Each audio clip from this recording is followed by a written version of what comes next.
Greetings, Sonny Puzikas with Forward Training Concepts. Just a tip, just for a minute.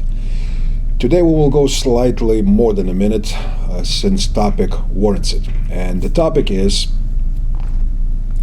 something that created quite a bit of noise, controversy, hatred, outright ignorance and arrogance, many comments. A few years ago, with the release of Pantio Productions video, Fighting with an AK Lost in Translation. Apparently things did get lost in translation, or it didn't really even take to speak in foreign language to get a lot of good folks confused. And of course I'm talking about the controversial something that was named by Pantio Productions as a blooming death.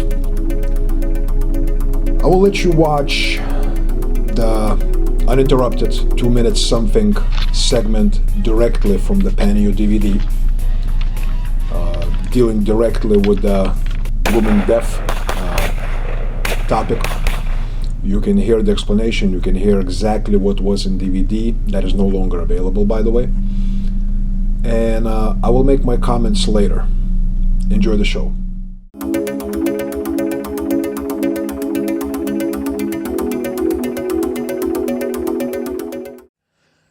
This is something that is very unusual, very rare. Hopefully no one will ever have to deploy something like that.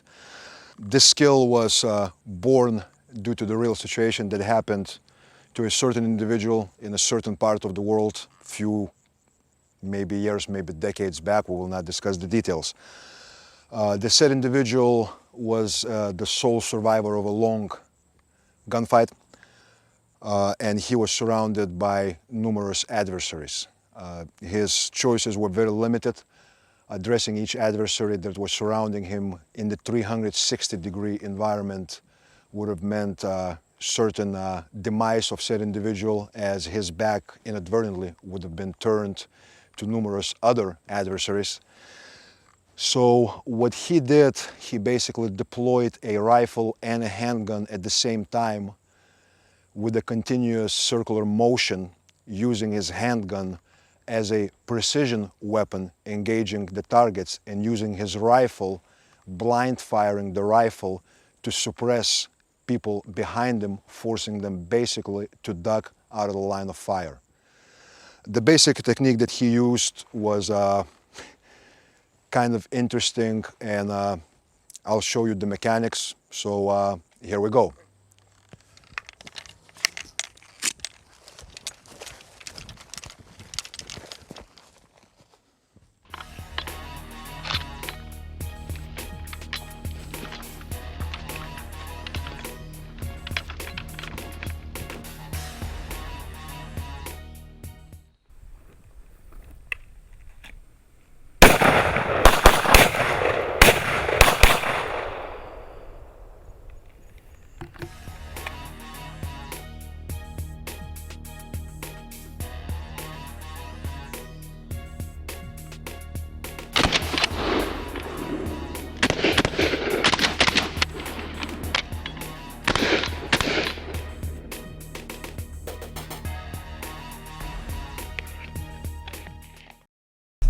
So that's what's in the video. This is again 2-minute and few second segment that I was specifically asked from Pantio producers to talk about something unusual, something that would be quite different from what most folks in the West see when it comes to deployment of firearms in situations. And I recounted a couple of stories, some from personal experience, some from what I've heard others talk about. This story specifically was recounted to me by one of the veterans of the war in Afghanistan, Soviet war in Afghanistan.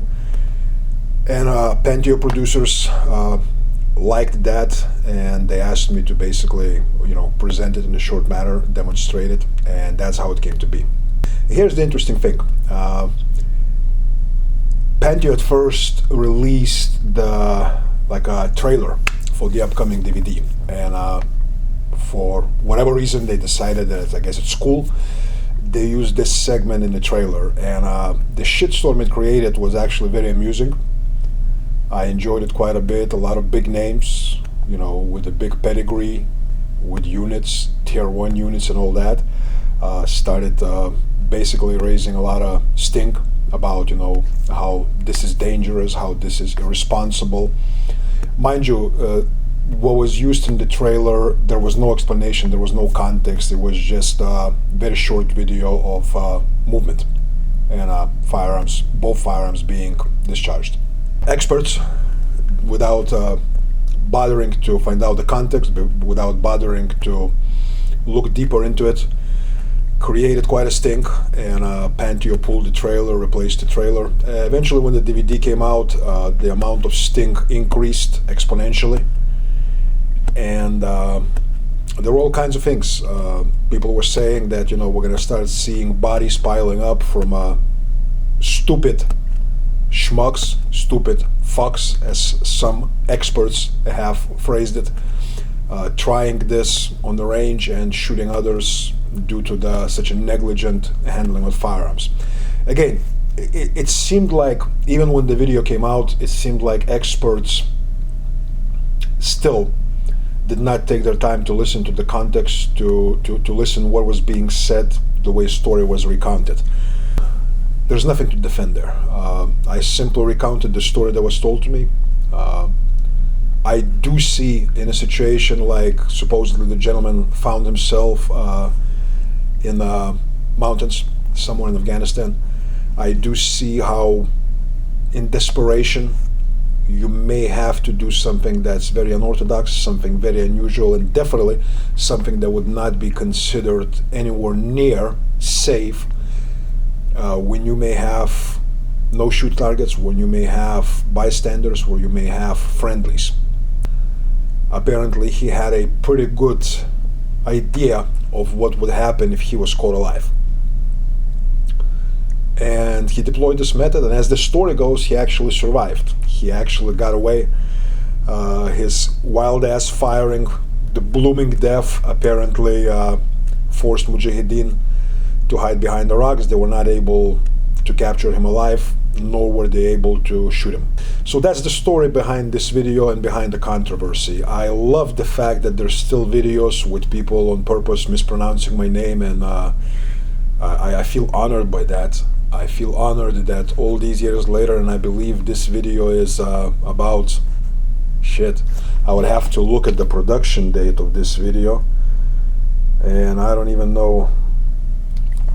It's somewhere on there. 2012, so that's 6 years ago. 6 years ago this video was released. There's still hate about it, so I do feel very proud that something that was out 6 years ago still tickles the experts. I hope me putting this out in the video does not calm them down, does not put the issue to rest. Thanks for watching. Sonny Puzikas with Forward Training Concepts. Just a tip, just for a minute. Subscribe, follow, share.